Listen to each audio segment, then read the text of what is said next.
സാംസ്കാരികമായും ധാർമ്മികമായും ഏറെ മുന്നിട്ട് നിൽക്കുന്നവരെന്ന് സ്വയം അഭിമാനിക്കുകയും അതിൽ പുളകം കൊള്ളുകയും ചെയ്യുന്നവരാണ് നാം മലയാളികൾ. എന്നാൽ ജന്മം നൽകിയ മാതാപിതാക്കളോടുള്ള മലയാളികളുടെ മാറിയ സമീപനം ഞെട്ടലോടെയല്ലാതെ നമുക്ക് കാണാനാവില്ല. ഇക്കഴിഞ്ഞ ഒരു വർഷത്തിനുള്ളിൽ കണ്ണൂർ ജില്ലയിൽ മാത്രം തെരുവിൽ ഉപേക്ഷിക്കപ്പെട്ട അമ്മമാരുടെ എണ്ണം 100-ലധികമാണ്.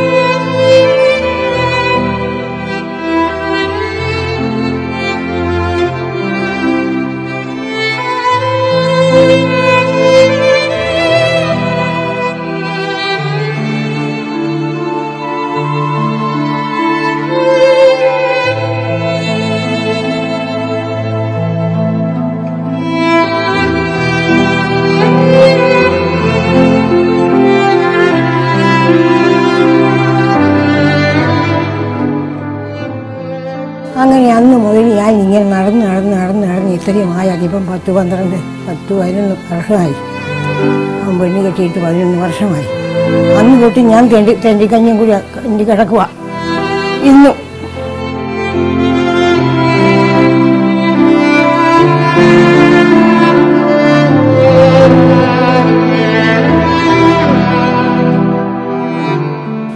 അവർക്കെന്തോ കഷ്ടപ്പാട് എനിക്കല്ലേ വന്നു.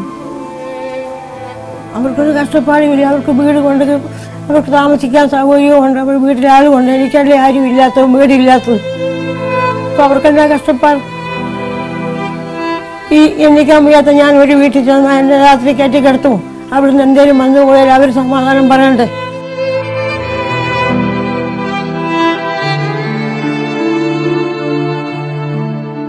ഇനി ഈ ലോകത്ത് അനുഭവിക്കാൻ ഒന്നുമില്ല.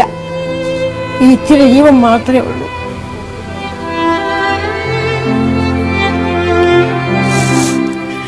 ഇപ്പം നടക്കാനും വയ്യ, ഒന്നും ചെയ്യാനും വയ്യ.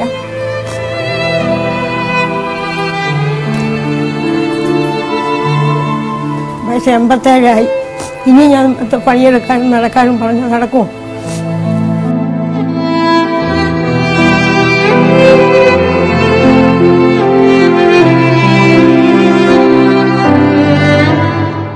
ഞാൻ അടിച്ചു വരുമ്പം പറയും എൻ്റെ മുറി കയറി, എൻ്റെ മുറിയിൽ തൊടാൻ പാടില്ലാന്ന്. പിന്നെ ഭക്ഷണത്തിന് പറയും എൻ്റെയും ഭർത്താവിൻ്റെയും ഞാനും കുട്ടികളും കഴിഞ്ഞിട്ട് അമ്മ മാത്രമേ അകത്ത് കയറാൻ പാടുള്ളൂ. എൻ്റെ അച്ഛൻ തന്ന സ്വത്ത് അനക്കും എൻ്റെ മോക്കും പപ്പാതി. ഈ ഒരു അവകാശത്തിനാണ് എൻ്റെ മോള് വന്നിട്ട് ഇന്നതല്ല പിന്നെ പറഞ്ഞതൊന്നും നിങ്ങളെ വിളിച്ചും പറയാൻ കഴിയില്ല, തന്നതും പറയാൻ കഴിയില്ല. അതിലെ തരില്ല. അത് നല്ലതാണെന്ന് നിങ്ങളെല്ലാവരും കേൾക്കണ്ട. മത്തീൻ്റെ കാര്യമുള്ളതിന് ഞാൻ പറഞ്ഞു അത് നായ്ക്ക് കൊടുക്കേണ്ടതല്ലേ, ഇനി എനിക്ക് വീട്ടിൽ ഞാൻ എടുക്കില്ലാന്ന്. ഞാൻ ഭക്ഷണം കഴിക്കാണ്ടിരുന്നു.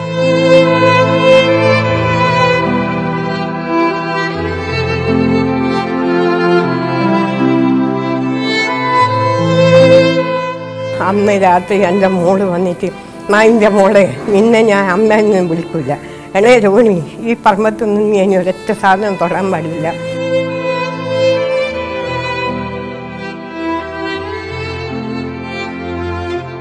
അങ്ങനെ മാനസികമെല്ലാം ഇല്ല. ഇനിയിപ്പോൾ ഡോക്ടറെ അടുത്ത് പോയാലും ഡോക്ടർ പറഞ്ഞു പിന്നെ രോഗമൊന്നുമില്ല, ഇപ്പം അങ്ങനെ ഉണ്ടെങ്കിൽ നമുക്ക് പിന്നെ നോക്കാം, ഇപ്പം ഗുളികയൊന്നും വേണ്ടെന്ന് പറഞ്ഞിട്ടുണ്ട്. ഇന്ന് ഡോക്ടറെ അടുത്ത് പോയിട്ട് വന്ന്. പക്ഷേ രോഗം മാറിയെന്ന് മകൻ സമ്മതിക്കില്ല. എൻ്റെ ചേട്ടത്തി അനിയത്തി സമ്മതിക്കില്ല. അവരെ തെറ്റ് പുറത്തായി പോവുമല്ലോ.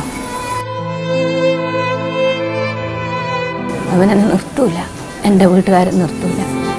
അവരാണ് സ്വത്ത് പിടിച്ചെടുത്തത്, എന്നെ കള്ളക്കേസിലാക്കിയത്. ഞാൻ 3 സെൻറ്റ് സ്ഥലം തേങ്ങ കൊല കൊത്തിയിട്ടു എന്നും പറഞ്ഞു, വണ്ടി കെട്ടുമെന്നും പറഞ്ഞു. അതിൻ്റെ പാർട്ടി മുഖാന്തരം എല്ലാം പിടിച്ചെടുത്തു അവർ. എനിക്കറിയില്ല. മോൻ വളർന്നാലെങ്കിലും എൻ്റെ ഭക്ഷണം വെക്കുമെന്ന് ചോദിച്ചു. മോനും അവരെ ഭക്ഷണം.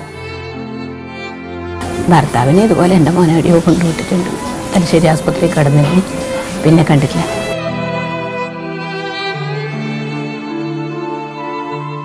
ഒരു തോർത്ത് വാങ്ങി തന്ന ബന്ധമില്ല. ഓണത്തിനും വിഷുവിനും ഞാൻ അവൻ്റെ അടുത്ത് പോയി എൻ്റെ ഇഷ്ടത്തിന് നിന്നാൽ അവർ ഓനും അവൻ്റെ 2 മക്കൾക്കും ഭാര്യക്കും വാങ്ങിയാലും എനിക്ക് വാങ്ങില്ല. ഓൻ കഞ്ഞി വെച്ച് മീൻ കൊണ്ടുവന്ന് കൂടാൻ വെച്ച് കുടിക്കും പറ്റും. മീനിൻ്റെ തലയാണ് തരുന്നത്. ഇതെല്ലാം ഞാൻ സഹിച്ചിട്ട് നാട്ടിൽ നിൽക്കും. നാട്ടിൽ നിന്നും എൻ്റെ പൂതി മാറിയിട്ടില്ല. ഞാൻ സ്വന്തം വീടാക്കിയിട്ട്.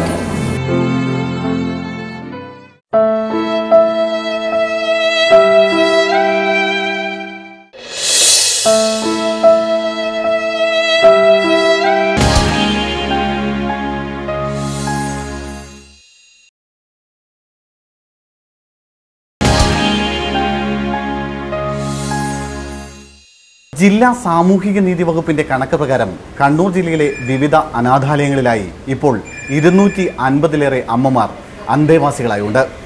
എന്നാൽ യഥാർത്ഥ കണക്ക് ഇതിലും അപ്പുറമാണ്. കണ്ണൂർ വനിതാ സെല്ലിന്റെ ഹെൽപ്പ് ഡെസ്കിൽ കഴിഞ്ഞ വർഷം മാത്രം മക്കൾക്കെതിരെ പരാതിയുമായി എത്തിയ അമ്മമാരുടെ എണ്ണം 103 ആണ്. ഇതിൽ 50 അമ്മമാരെ ഏറ്റെടുക്കാൻ ആളില്ലാത്തതിനെ തുടർന്ന് പോലീസ് വിവിധ അനാഥാലയങ്ങളിലേക്ക് അയക്കുകയായിരുന്നു.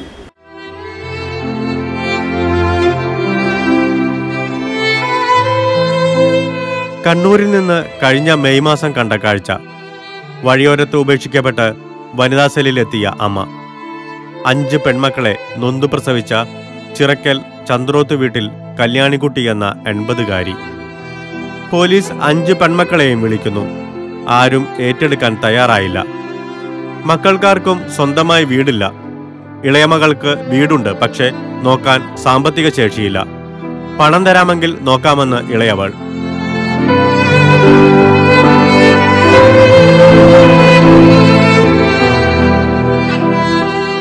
ഞാനെങ്ങനെ പൈസ ഇല്ലാണ്ട് കൈ കൊടുക്കുക?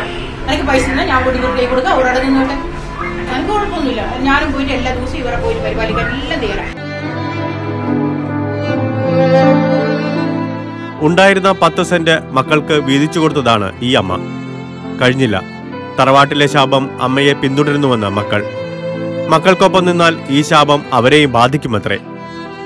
മക്കൾ അവരുടെ പാട്ടിന് പോയി. ഒടുവിൽ സർക്കാർ അമ്മയെ ഏറ്റെടുത്തു.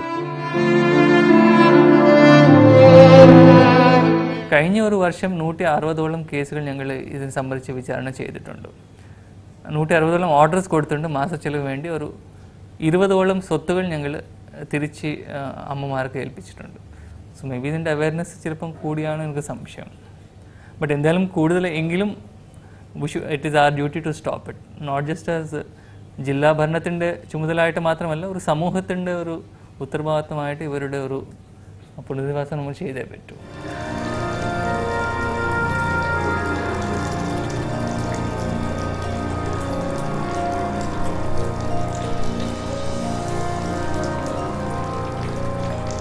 റിട്ടേൺ ആയിട്ട് ഇപ്പോൾ ഈ വർഷം നമുക്ക് 53 പരാതികൾ കിട്ടിയിട്ടുണ്ട്. അമ്മമാരുടെ മാത്രം. അമ്മമാരുടെ പരാതിയാണ് 53 പരാതി. അതിൽ 11 നമുക്ക് തീർക്കാൻ പറ്റാത്ത ഞങ്ങൾ SDM കോർട്ടിലേക്ക് അയച്ചിട്ടുണ്ട്. ബാക്കി നമ്മൾ ഈ മക്കളെ വിളിച്ച് സംസാരിച്ച് അമ്മമാർക്ക് എല്ലാ മക്കളെയും വിളിച്ചിട്ടാകുമ്പോൾ ചിലരെങ്കിലും ചിലപ്പോൾ അമ്മേനെ ഏറ്റെടുക്കും, അല്ലെങ്കിൽ എല്ലാവരും കൂടി ഒരു പൈസ വെച്ചിട്ട് അമ്മേനെ ഹോം നേഴ്സിനെ വെച്ച് നോക്കാനും അങ്ങനെയൊക്കെ തീരുമാനമായിട്ട് പോകലാണ്.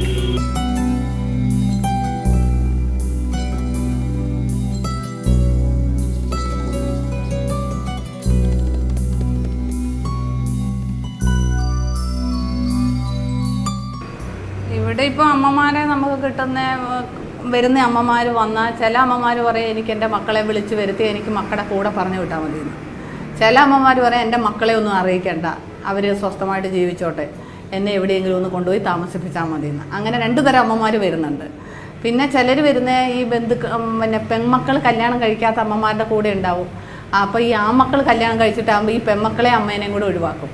ഈ സ്ഥലമൊക്കെ എഴുതി ആൺമക്കളുടെ പേരിൽ ആദ്യമായി കൊടുക്കും. എന്നിട്ടാകുമ്പോൾ പിന്നെ ഇവരെ ഒഴിവാക്കിയിട്ട് ഞങ്ങൾക്ക് എങ്ങനെയെങ്കിലും ഈ സ്ഥലം മേടിച്ച് തന്നാൽ മതി, അങ്ങനെ പറയുന്ന അമ്മമാരുണ്ട്. ഈ പെൺമക്കൾ കൂടെ ഉണ്ടല്ലോ.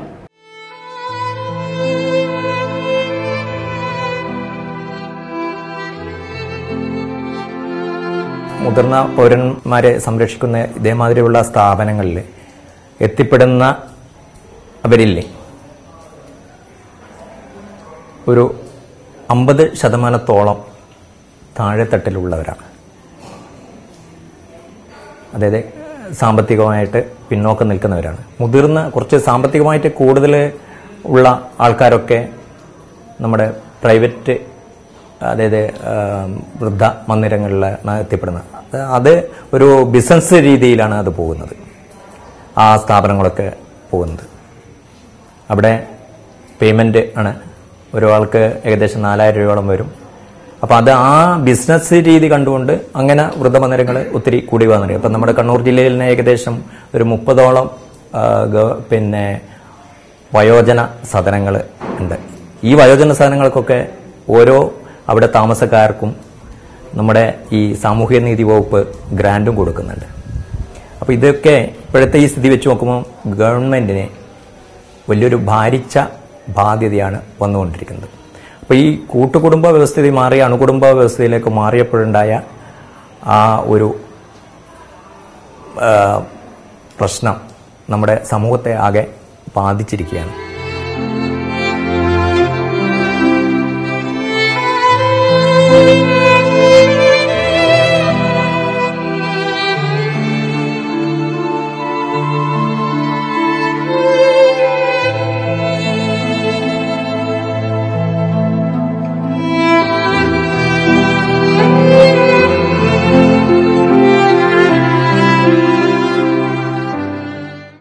പിന്നെ ഇവിടെ എത്തിപ്പെടുന്ന ആൾക്കാരിൽ കൂടുതലും അവിവാഹിതരാണ്.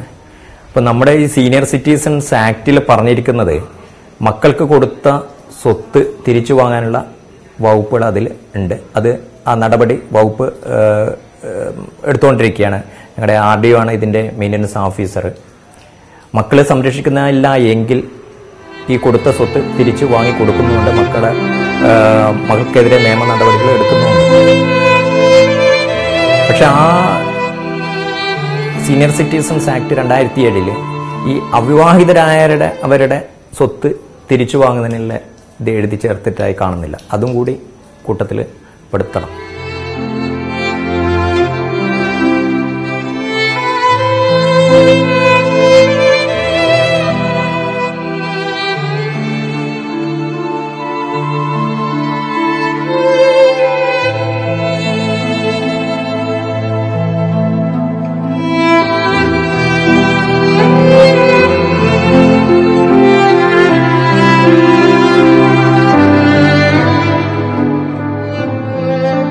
പണ്ട് കൂട്ടുകുടുംബം അറിഞ്ഞപ്പോൾ ഈ പ്രായമായവർക്ക് കൂടുതൽ അധികാരങ്ങളും അവകാശങ്ങളും ഒക്കെ ഉണ്ടായിരുന്നു. ഇപ്പോൾ ഈ അണുകുടുംബത്തിൽ പ്രായമായവർക്ക് പണിയൊന്നും ഇല്ലല്ലോ. ഇപ്പോൾ എല്ലാം പിന്നെ മെഷീനറി ചെയ്യുന്നു, കുട്ടികളെയാണ് ക്രഷിൽ കൊണ്ടാക്കണം, അങ്ങനെ എല്ലാ സൗകര്യങ്ങളും ആയിപ്പോയി. ഇപ്പം ഈ പ്രായമായവരുടെ ആവശ്യമില്ല വീടുകളിൽ. അതുകൊണ്ടാണോ എന്ന് എനിക്കൊരു സംശയമുണ്ട്. എനിക്കിപ്പോൾ അങ്ങനെയാണ് തോന്നുന്നത്. അല്ലാതെ ഇപ്പം ഒരമ്മമാരെ കൊണ്ട് കളയേണ്ട ഒരാവശ്യം തോന്നുന്നില്ല.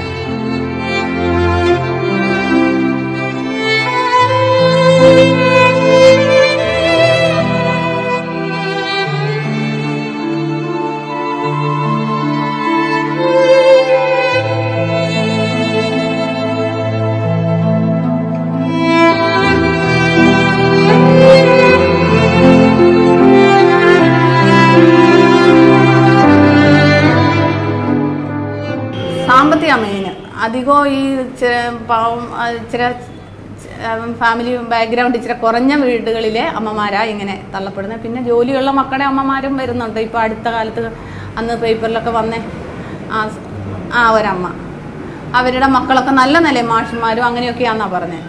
എന്നിട്ടും അമ്മ മക്കളുടെ ഒരു പേര് പോലും ഞങ്ങളോട് പറഞ്ഞില്ല. അമ്മ പറയുന്നത് എൻ്റെ മക്കൾ നാണം കെടണ്ട, ഞാൻ ഏതായാലും ഇങ്ങനെ വന്നു, എൻ്റെ മക്കൾക്കൊരു വിഷമം വരരുതെന്ന് അന്നേരം അമ്മ പറഞ്ഞ അമ്മയാണ്. അതെനിക്ക് മനസ്സിന് ഒത്തിരി വിഷമം തന്നു. അന്നേരവും നമ്മൾ കൊണ്ടുപോയി ചാലിലെ വൃദ്ധസദനത്തിലാക്കുമ്പോഴും അമ്മ പറയുന്നത് എൻ്റെ മക്കൾ നന്നായി ജീവിക്കട്ടെ, ഞാൻ അങ്ങനെ പോയിക്കോളാം എന്ന് പറഞ്ഞ ഒരു അമ്മ. അപ്പോൾ എനിക്ക് അത് ഒരുപാട് വിഷമം ഉണ്ടാക്കിയൊരു സംഭവം.